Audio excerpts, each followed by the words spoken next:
Alors, il a été attaqué apparemment au couteau, donc tout cela est encore très chaud comme nouvelle. On n'a pas les circonstances ni le profil de l'assaillant.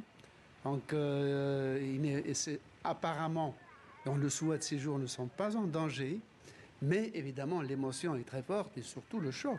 Car Salman Rushdie est un écrivain, vous le disiez, britannique, né dans une famille musulmane indienne installée au Royaume-Uni, qui a publié un roman en 88 intitulé les versets sataniques, dans lequel des intégristes d'Arabie Saoudite et du Pakistan avaient vu une allusion blasphématoire par rapport à la vie du prophète de l'islam. Et donc, l'imam Khomeini lui-même, donc le chef de la République islamique d'Iran, en 89, avait lancé une fatwa pour le tuer, assortie d'une prime de 3 millions de dollars.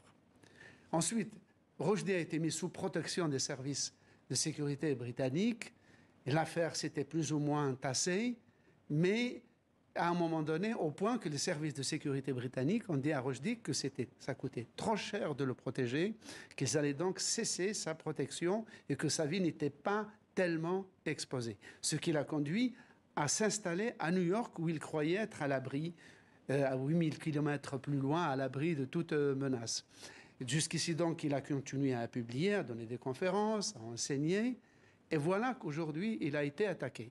Alors, est-ce qu'il a été attaqué par un intégriste qui s'est senti investi d'une mission d'accomplir la fatwa, d'autant plus qu'un responsable iranien, il y a 10 ans, avait ajouté 300 000 dollars à la prime d'origine de 3 millions de dollars.